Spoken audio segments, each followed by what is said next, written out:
If you're a beginner planning to take on IELTS or CELPIP, the listening section can be quite intimidating.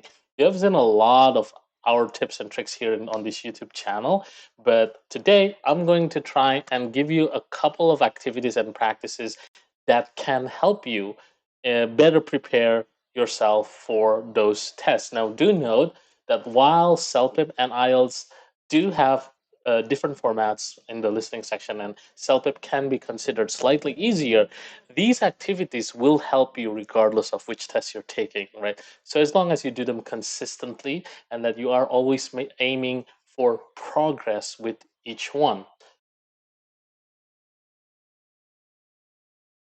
The first thing that you have to understand when it comes to listening, the key is exposure, right? So if you are someone who's a beginner and you are trying to force yourself immediately jumping into trying a listening question on IELTS or on CELPIP, that can be a problem. It can be very discouraging. So the first thing that you should actually do is just try to get used to some easy videos or some easy audios. It shouldn't be that long. Try to just listen to 5 minutes videos, right? There are tons of videos and audios on YouTube or on the internet that will basically deliver semi-formal or formal contents that can also be beneficial for you substance wise. And you can just take that and see if you can summarize what you just listened to. And in addition to that, take note of every vocabulary that you have not heard before or you're not familiar with, right? And try to find out what they mean and then understand how they are used and repeat the process over and over again. And as you are repeating the process, right, you start to get confident at certain levels. Like, for example, you start off with 2 minutes videos. 2 minutes videos, maybe it's like a simple documentary of an animal, right? And then you kind of listen, you note down the words that you're not familiar with, find the definition. Now you understand them, and now you try to use all of this vocabulary. Now you try to make sure that everything fits. Like you got the main points, you got the summary. Right? If you need to, you feel free to find a friend or a teacher that can help you make sure that you did the right thing. And then you basically conquer the 2 minute category. Move on to something more difficult, something longer, 3 minutes, 4 minutes, 5 minutes, and just repeat the process as routinely as possible. Now, please differentiate between being intensive and being routine. When it comes to exposure, routine is more crucial, not intensive. You can force yourself to learn 5 hours a day, but if you're only practicing it for once a week, it is more likely that you are going to forget or your skill are not going to be strongly embedded within you, right? Then the next time you do the same practice again. But if you were to divide that 5 hours and just do 1 hour per day, 5 times a week, that routine, that repetition of doing it 5 times a week, right, will build a habit in you. So you don't need that long of a duration for these kinds of practices. So when you do that kind of activity, just make sure you do it routinely, maybe once a day. Spend about 10 minutes listening to something, summarizing it, identifying any vocabulary, any words that you're not familiar with, and study those as well. Repeat the process, right, for as long or for as however long time that you have, in order to prepare for the IELTS or the CELPIP. Because remember, you are a beginner. If you try to force yourself into a content that's way more difficult than you can handle, your mind actually will go numb. Right? And I've seen a lot of students actually do this. Like they said, like, all right, I need the IELTS right now. I'm just gonna force myself to do IELTS question. It's going to be very difficult and it won't last that long, right? You might get lucky, but that's very like there's very little possibility of that happening. So it's much better to just take it step at a time. Make sure if you are planning to take the test as well, that you have a good amount of time in advance in order to take those steps, because this is what will also attain those skills even beyond the tests, right? So that's the first activity that you should be doing.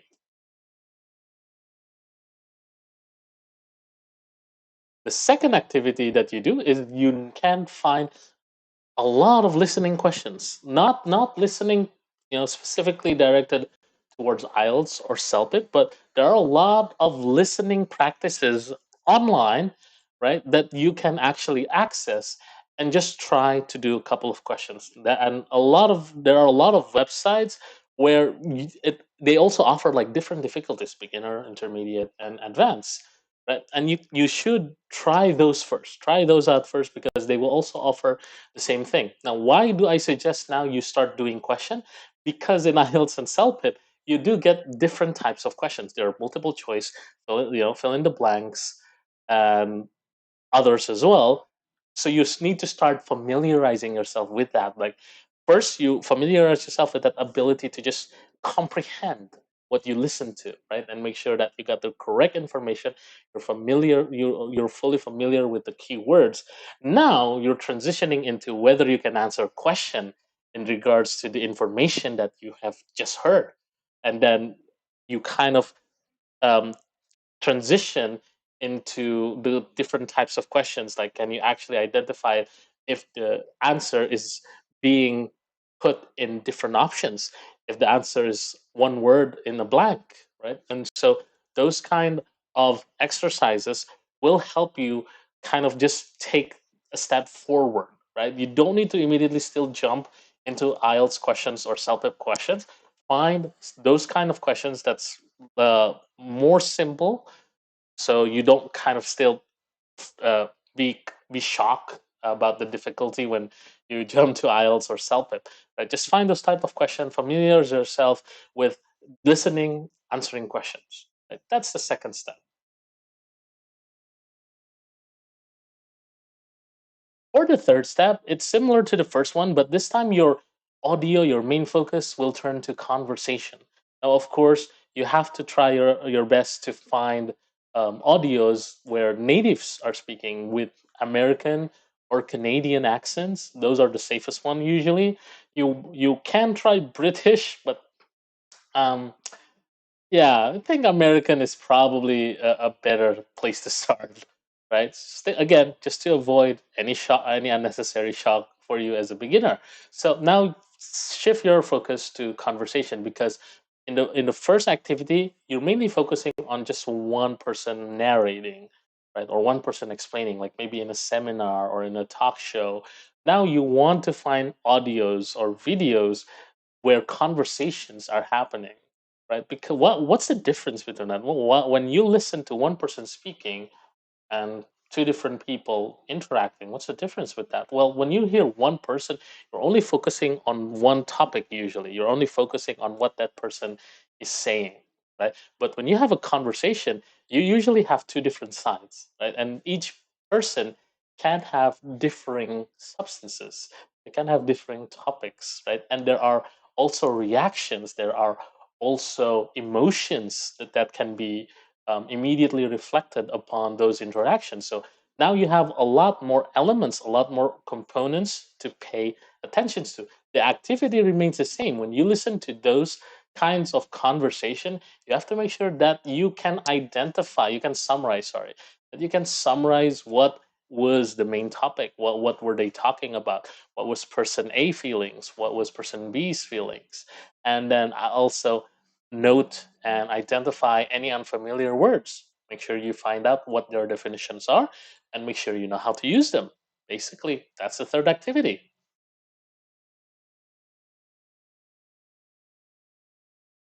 Once you've done all of that, right, and let's say a month went by at the very least, now you can actually start to dip into the proper listening question of IELTS and CELPIP. And I kid you not, you will see the difference. You will see how significantly different your awareness is when you're listening to the audios in IELTS or in CELPIP. Your mind becomes a lot sharper. You become less stressed. You become less panicky when you see the different types of questions, right? And you basically have that ability to kind of absorb information from the audio as well, right? And kind of just keep them there without easily forgetting them because of all of this exercise and activities you did prior. right? Now that you're into the formality of doing the actual questions, right? You have less difficulty of adapting, of adjusting to the difficulty level, right? And it's now just about building that habit, just getting used to IELTS and CELPIP question. So prior to doing that step 4, you do need step 1 to 3, right? To ensure that you transition smoothly, that you're not suddenly shocking your own mind with the difficulty that you hear in the IELTS listening section or in the CELPIP listening section. Specifically, when we're talking about the accent, the type of sentences, the words, the vocabulary that they're using, like the kind of interactions that happen, it's going to be a lot more difficult. That dynamism in CELPIP and IELTS, right? You need to break those down as if you're a beginner and make them individual steps for you to just improve little by little, right? And of course, if you feel like you only have a limited amount of time, like maybe, Mr. Hafiz, I only have like a month to prepare. Well, then you have to just plan your schedule accordingly as well. You still cannot rush immediately because I kid you not, I have seen students that did do that, right? Like they force themselves because, oh, I only have 1 month. I need IELTS immediately because the application is going to close like within a month. So if I don't have IELTS now, I'm not gonna make it. Well, guess what? He didn't make it nonetheless. He did take the IELTS. He forced himself to just continue practicing the IELTS questions, and he ended up getting the score below what he intended. So it was a waste of effort, it was a waste of money, right? So it's much better for you to kind of plan out your schedule, plan out your strategy first, right? Focus on the activities that I've laid out, and then just make sure that you do have a sufficient amount of time to cover all of them, because if you don't, right, there will be less op- it will be less likely that you will get, like even a 6.5. And remember, listening can be very tricky, especially if your vocabulary is still lacking. Remember, in each of the activities that I've laid out, you have to continuously identify words that weren't familiar with before. You have to identify their definition. You have to learn how to use them. You need to do that repeatedly, routinely, right? And then once that happens, you're automatically increasing your vocabulary, automatically increasing your awareness of words that you weren't familiar before. And then you jump into the IELTS listening section, and any words that come up, you can either easily guess what they are, right, or you already know what they are. Simple as that, right? So please keep this in mind when you are about to do the IELTS or CELPIP, right? Especially for the listening section and you're still a beginner. Do not rush and just immediately jump into the IELTS and CELPIP question. Take your time, right? And if you are in a rush, maybe think about it first before you actually make a decision whether you want to force it or not, because don't forget, the test is quite expensive, right? But nonetheless, if you are in need of assistance for your listening, in HZad Education, we do offer really good courses also for listening that will help you learn at your own pace, and it is money back guarantee. So if you don't get your desired goal, you get your money back, no question asked. All right. So hopefully this video help you guys understand and just make sure that you have a clear understanding of what needs to be done in order to be fully prepared for the listening section. All right. That's my time, guys. Hope you guys like the video. Feel free to leave a comment, subscribe, and like. All right. See you next time.